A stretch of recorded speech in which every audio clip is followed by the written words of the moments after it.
Shalom. Sekali lagi shalom.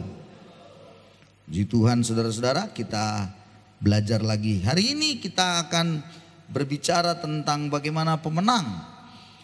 Hari ini adalah hari kita memperingati kebangkitan Kristus. Hari yang disebut di dalam perjanjian baru itulah Paskah. Sementara waktunya di perjanjian lama orang Israel merayakan Paskah. Waktu mereka keluar dari tanah Mesir, mereka melakukan Paskah sesuai dengan petunjuk Tuhan.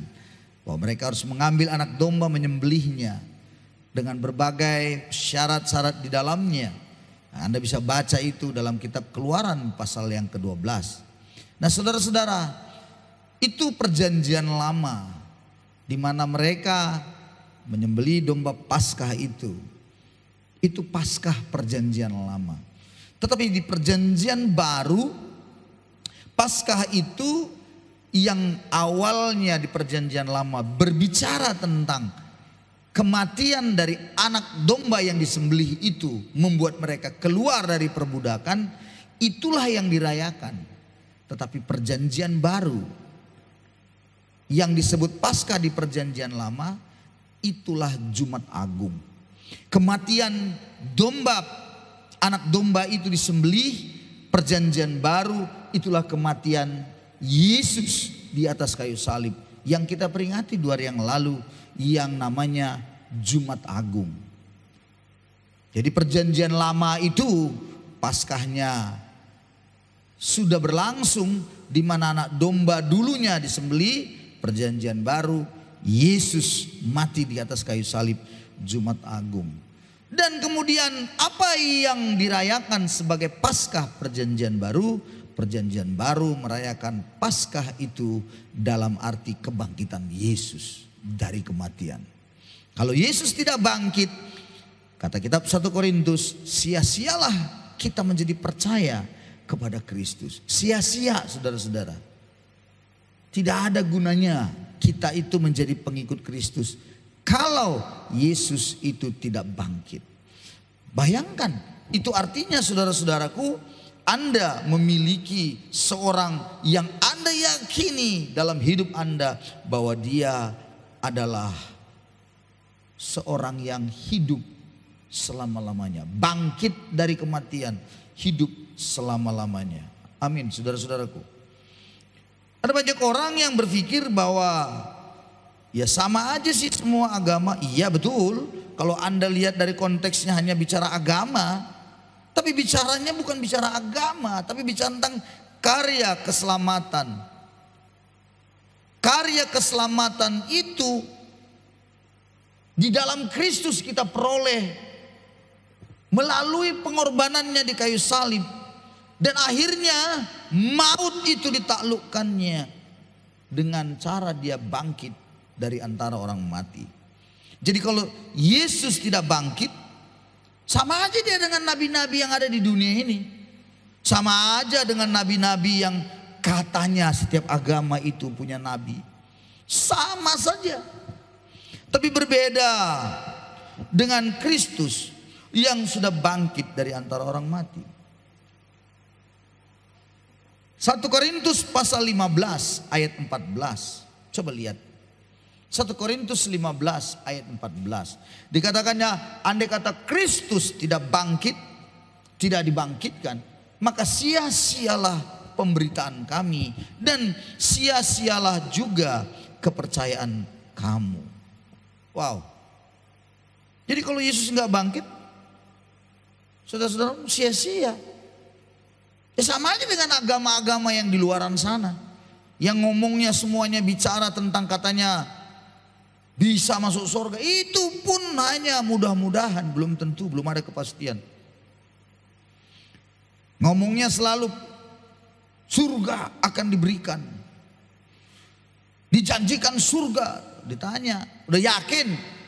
Belum. Surga itu pokoknya bagi orang yang beramal, bagi orang yang soleh, bagi orang yang baik, bagi orang yang wah semuanya lah. Tapi ketika ditanya, yakin? Mudah-mudahan. Semua masih mudah-mudahan. Tidak ada kepastian. Tetapi di dalam Kristus ada kepastian. Katakan amin. Dengar anak muda. Di dalam Kristus ada kepastian. Tidak ada yang tidak bisa bagi Allah kita. Mengapa?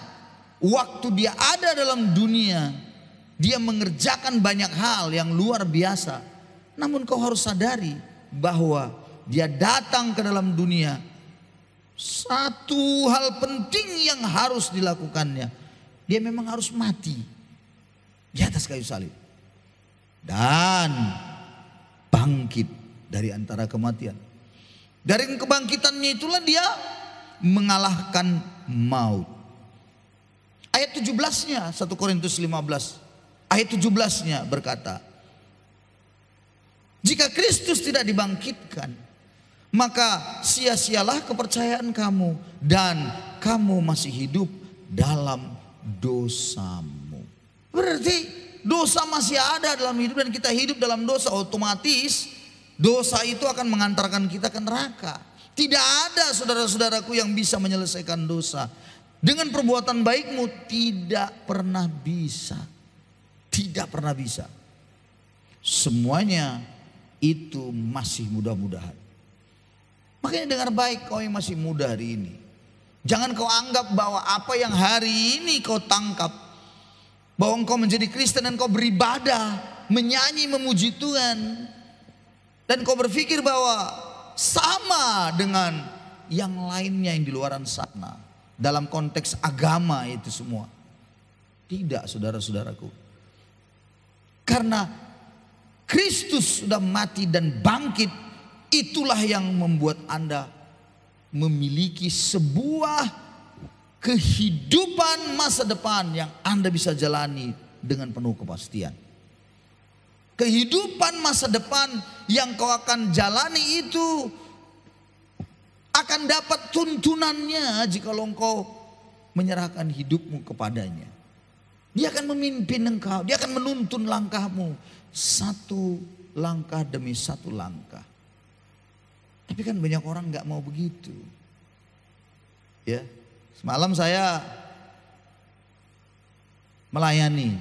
Saya dengan seorang ibu melayani di arah Nias Tengah. Iya, menarik sekali. Saya di sana ada beberapa rumah, 3 rumah. Itu pun mau ada lagi sebenarnya, tapi udah malam pulang gitu. Apalagi hujan deras. Saya untung pakai mantel begitu, pakai baju hujan sehingga saya tidak terlalu bermasalah. Baju saya artinya kena hujan semua, tidak. Karena saya memakai sepeda motor ya, Mega Pro. Dan saya berangkat ke sana. Saya tahu bagaimana kondisi namanya desa. Saya mengerti betul bahwa di pedesaan selalu yang dikejar selalu pokoknya sembuh atau berkat. Dan mereka berpikir bahwa kadang-kadang pendeta atau hamba Tuhan datang itu kayak dukun. Lalu digetar-getarkan, lalu kemudian dikasih tahu ini obat sembuh begitu. Saya berbicara kemarin, saya bilang bapak sakit, dia ada stroke juga. Ada yang kena kanker rupanya, udah kemoterapi, udah berulang-ulang, enggak pulih-pulih. Ada yang stroke, setengah badannya sudah enggak bergerak. Ada yang punya masalah besar ekonomian sehingga suami pergi kerja di Bogor. 10 tahun di Bogor, bayangin. Istri anaknya di sini. Lalu saya bilang, bapak itu pulang kapan? Setahun sekali. Ya ampun. Saya bilang itu bukan keluarga lagi. Dan banyak sekali masalah-masalah.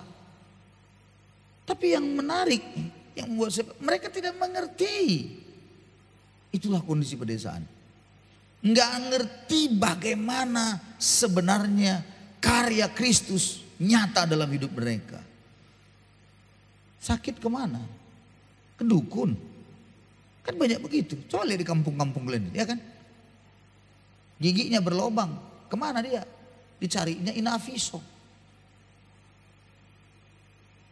Sakit kupingnya, katanya tesafo. Apanya tesafo? Sakit kupingmu kenapa? Ada nanawiso.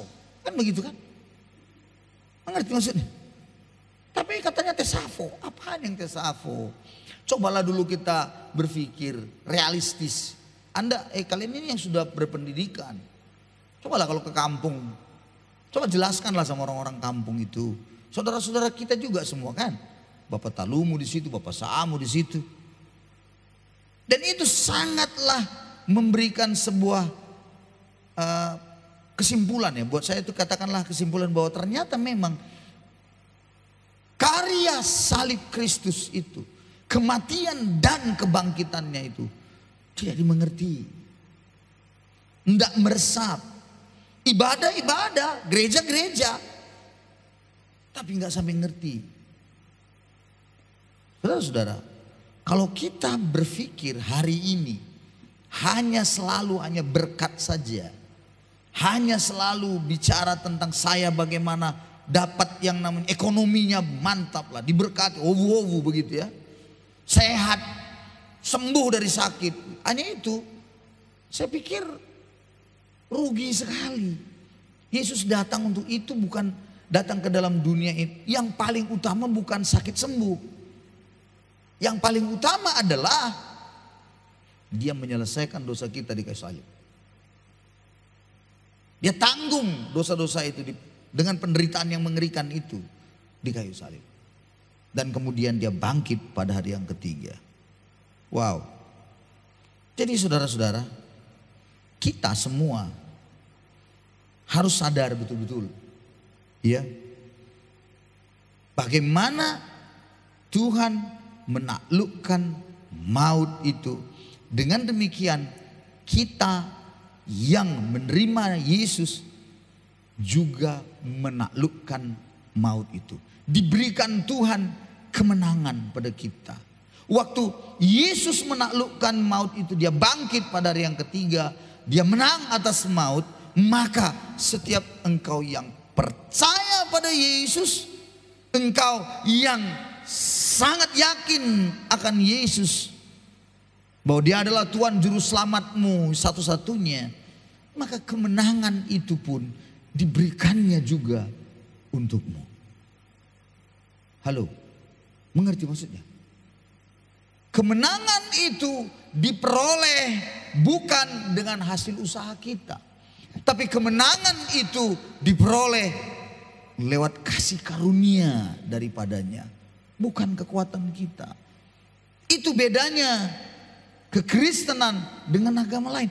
Yang lain-lain itu dengan usaha, dengan sekuat tenaga. Bagaimana caranya? Supaya saya bisa menang, supaya saya bisa masuk surga. Tapi di dalam Yesus, kekristenan tidak mengajarkan demikian.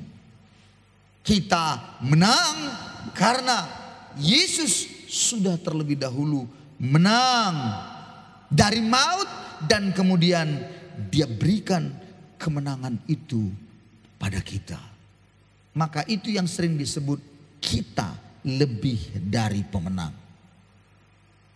Jadi Anda hari ini harus sadar bahwa saudara dan saya mampu bisa menjalani hidup, punya masa depan, kalau kau menyadari karya salib Tuhan dan kebangkitan itu ada pada kita juga. Dengarkan saya anak muda. Berapa banyak engkau yang hari-hari ini sebenarnya kau mungkin bingung. Kau mau melangkah kemana, mau ngapain. Sama seperti yang di kampung itu. Anaknya, mereka punya anak. Saya tanyain semua bagaimana. Ada yang hanya menangis saja. Kenapa? Dia bilang gak mungkin bisa aku melanjutkan sekolah Pak Pendeta. Beginilah nasib kami. Yang lain kamu bagaimana? Saya mau jadi tentara. Tapi ya tidak ada uang, pasti sudah gagal. Nah, kamu belum mencoba, udah daftar. Katanya bulan 5 pendaftaran. Daftarlah.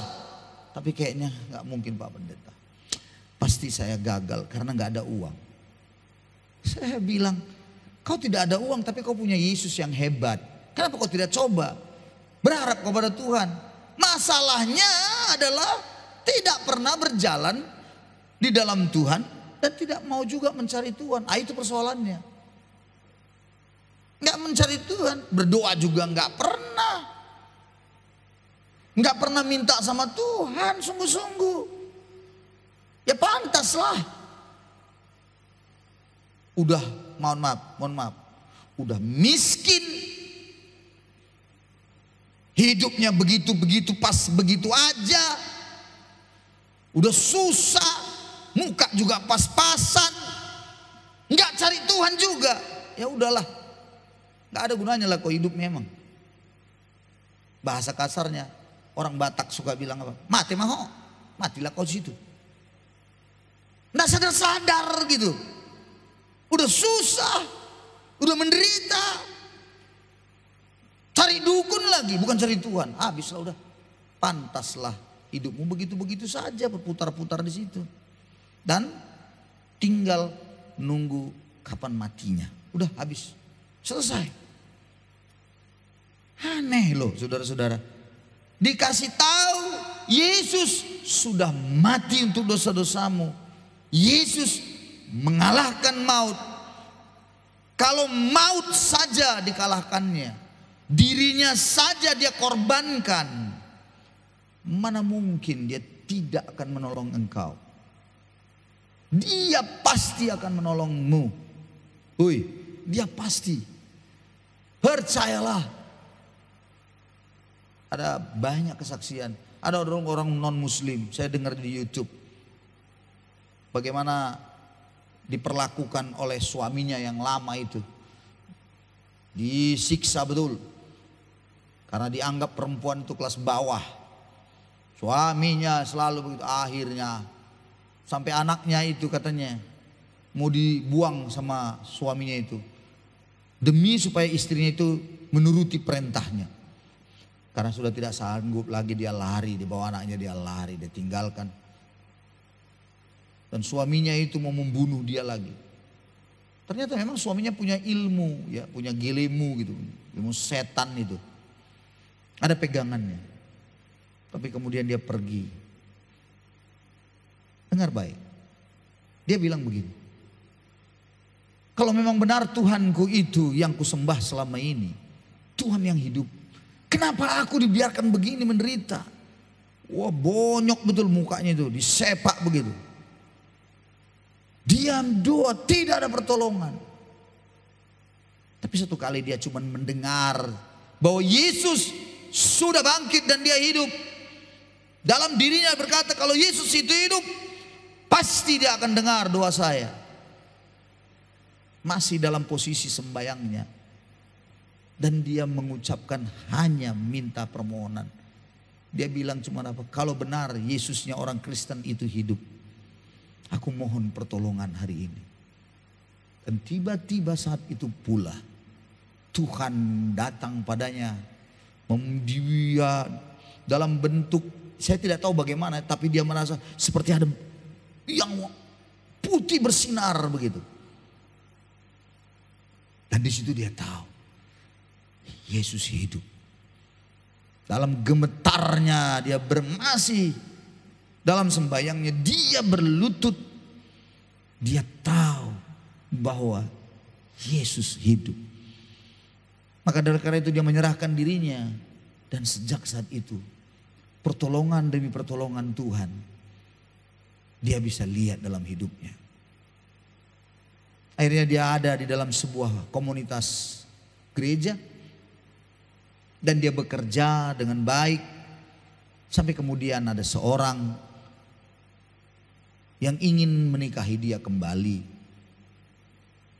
Dan dia menjadi istri yang baik. Dengan ada anak 3 lagi dari suaminya yang kedua. Yang di dalam Tuhan.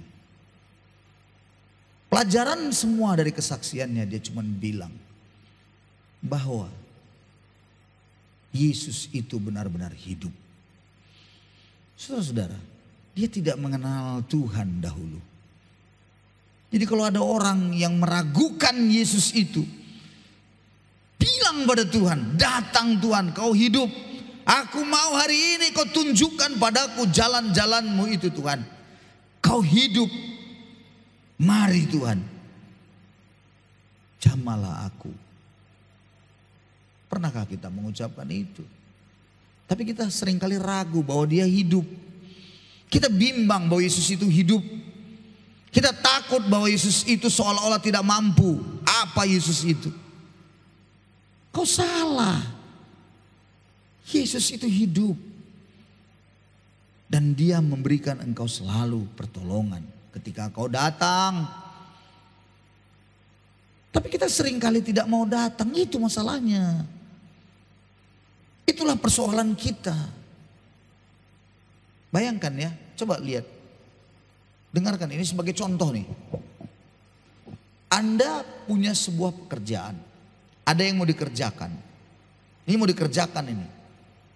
Toolsnya, alat bantunya ada di situ. Alat bantu itu apa? Ada. Contoh, kalau kita bekerja nih, perempuan dulu ya, perempuan. Mau masak. Dia mau masak, dia butuh banyak hal. Rempah-rempahnya kah, bumbu dapur maksudnya ya. Kalau dia mau sayuran ya berarti dia punya sayur yang mau diapain.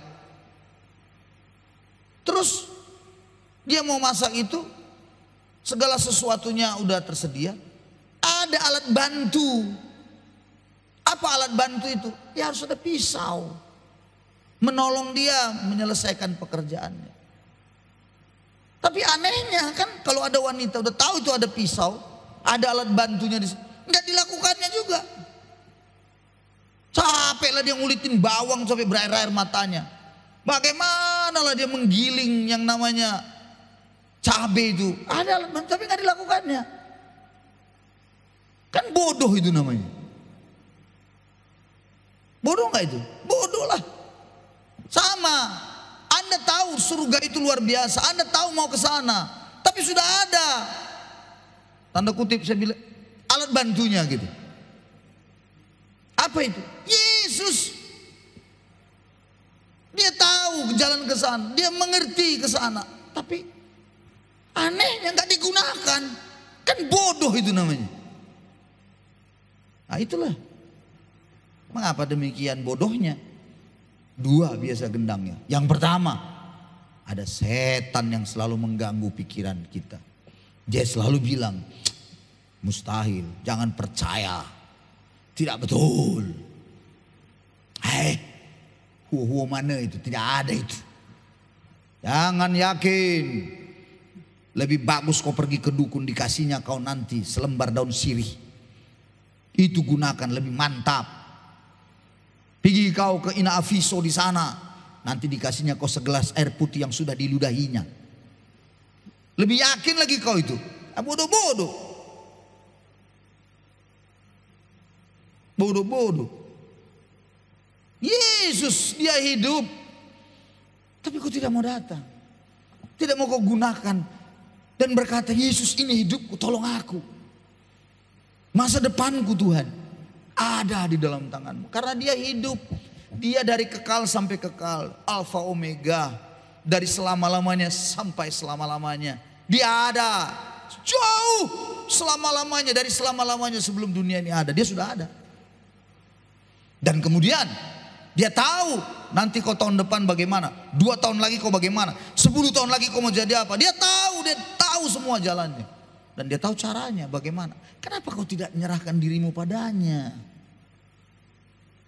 Kenapa kau lebih suka dan mencari yang lain di luar Kristus?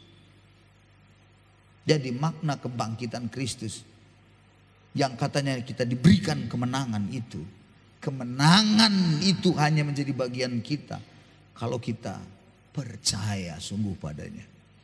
Kemenangan tidak akan kita peroleh kalau kita tidak yakin dan percaya sungguh padanya. Kemenangan tidak akan Anda dapatkan. Jadi mari hari ini saya mau berharap betul. Saudara yang hari ini dalam ibadah ini, ingatlah baik-baik. Ingatlah baik-baik. Tidak ada yang namanya masa depan kita yang indah. Tidak ada kalau kita tidak menyadari betapa kita butuh Yesus yang hidup dalam hidup kita. Sulit engkau menjalaninya. Sedangkan orang yang sungguh-sungguh aja ngalamin penderitaan besar. banyak kesusahan, tapi dia mampu melewati semuanya. Nah, itulah yang namanya lebih dari pemenang itu. Dia menang mengatasi semuanya. Dia mampu mengatasi semuanya. Karena Yesus ada di dalamnya. Kesaksian seorang ibu yang tadi saya bilang yang non-Kristen itu menjadikan saya semakin mengerti lagi dari apa yang dia sampaikan pelan-pelan, kisah hidupnya sampai apa yang terjadi padanya. Saudara-saudara, bagaimana dengan engkau yang hari ini sudah mengenal Yesus sejak di dalam perut rahim mamamu, sudah Kristen. Sebenarnya kau bukan Kristen lagi, tapi Kristen, lebih tebal daripada Kristen. Kristen, begitu dia. Pertanyaan saya, seyakin apakah engkau bahwa Yesus adalah Tuhan Juru Selamatmu? Bahwa dia hidup, dia sanggup menolong engkau. Seberapa yakin? Nah, inilah menjadi sebuah perenunganmu. Pulang dari sini, harapan saya kau mengerti akan rencana Tuhan, dia mati dan bangkit itu dalam hidupmu. Kita lanjutkan 1 Korintus 15 tadi. Ayat yang ke-26. 26. Musuh yang terakhir yang dibinasakan ialah maut. Jadi musuh yang terakhir itu maut dengan kebangkitannya. 27. Sebab segala sesuatu telah ditaklukkannya di bawah kakinya. Wais. Ditaklukkannya di bawah kakinya. Jadi semuanya segala sesuatu di bawah kakinya. Tapi kalau dikatakan bahwa segala sesuatu telah ditaklukkan, maka teranglah bahwa ia sendiri yang telah menaklukkan segala sesuatu di bawah kaki Kristus itu tidak termasuk di dalamnya.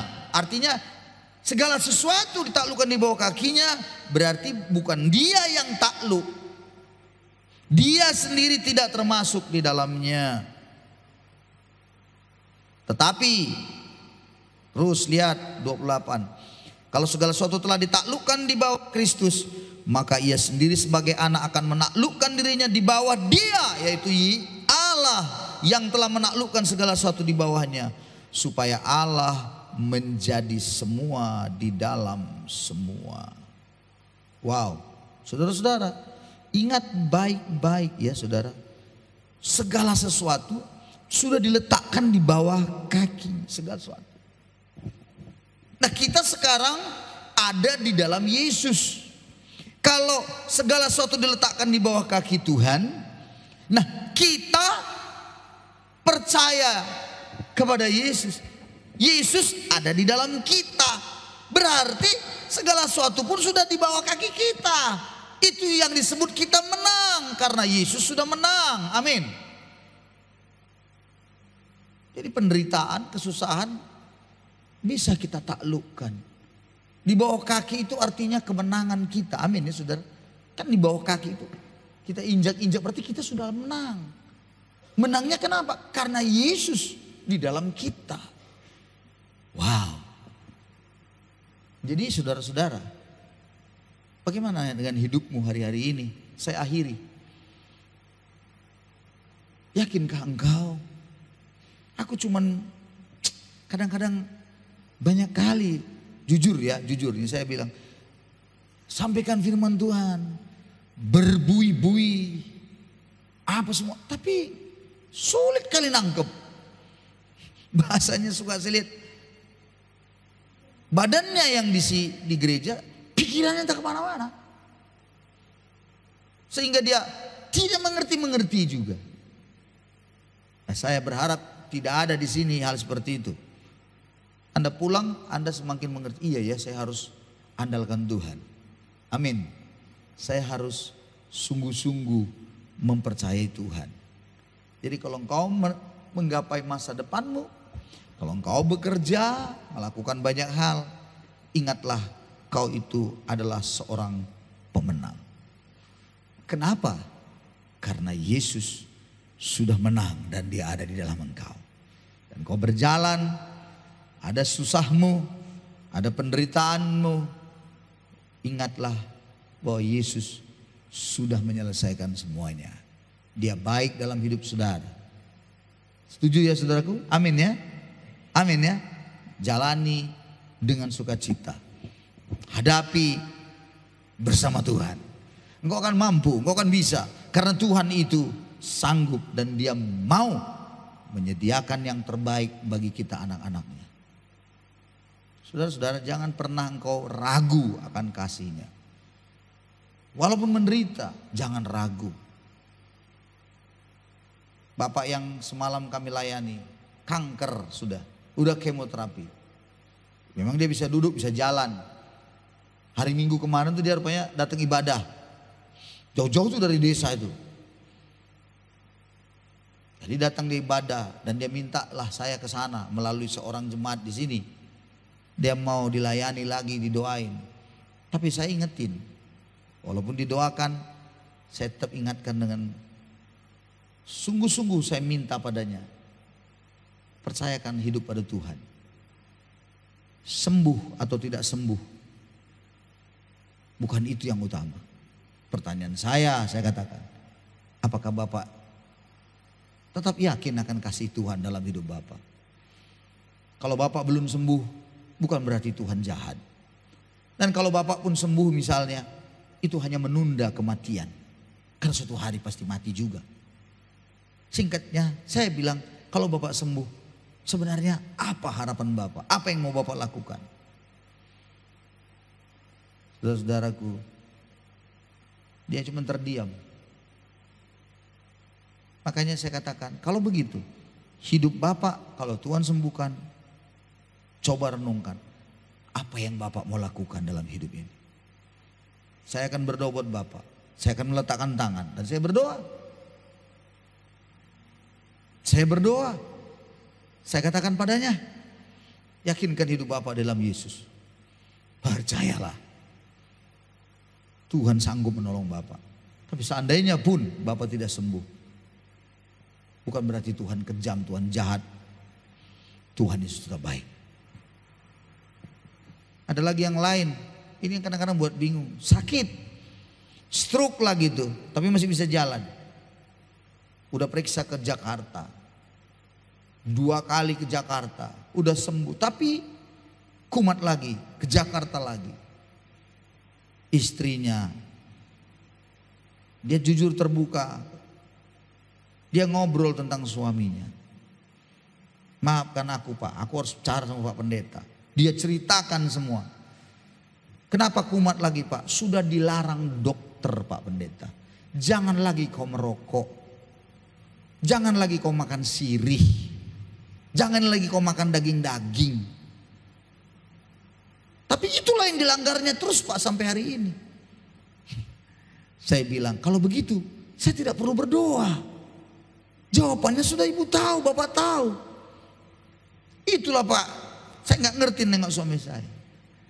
Dengan kelakar, tapi saya serius kelakar tuh, tapi tersenyum. Saya cuma bilang, mungkin Bapak ini memang dia mau supaya dia cepat mati Bu, biarkanlah.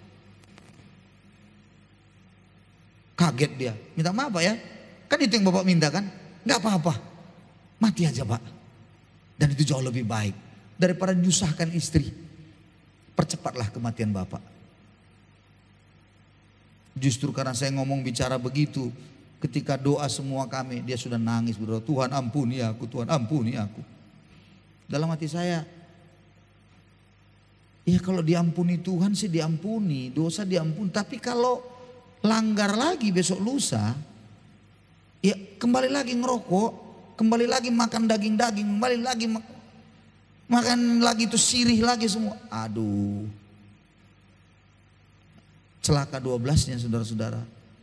Orang yang seperti itu, manusia yang tidak pernah memikirkan. Tidak pernah memikirkan. Apa? Tidak pernah memikirkan orang lain di sekelilingnya. Dia gak mikirkan istri anak-anaknya. Dia cuma mikirkan dirinya aja. Ya, saya bilang, sudahlah Bu, mari kita berdoa. Biar Tuhan sendiri yang bekerja. Memang mungkin Bapak ini memang mau dia cepat mati.